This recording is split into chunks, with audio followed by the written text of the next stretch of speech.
আপনারা যারা যারা ক্যামেরা অনলাইন করতে চান বা ক্যামেরা লাগাইতে চান তারা কিন্তু আমার সাথে যোগাযোগ করতে পারেন। আমরা ক্যামেরা অনলাইন করে ক্যামেরা লাগাই, কিন্তু এখন আমরা সরকারি ফান্ডে কাজ করতেছি, এখন পারবো না। কিন্তু আমরা নির্বাচনের পর থেকে মানে দোকানে, অফিসে, কোম্পানিতে যে কোনো জায়গায় আমরা ক্যামেরা লাগাইতে পারবো এবং অনলাইন করতে পারবো। আপনারা যোগাযোগ করলে অবশ্যই করতে পারবেন। তো এখন আমরা সরকারি ফান্ডে কাজ করতেছি, এখন আমরা নির্বাচনের আগে কেন কাজ করতে পারবো না।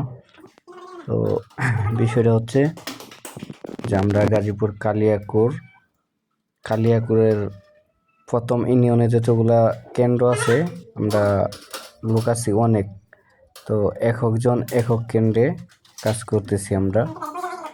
তো ভিডিওটা ভালো লাগলে সবাই একটা লাইক করে দিবেন। সবাই ভালো থাকবেন। আল্লাহ হাফেজ।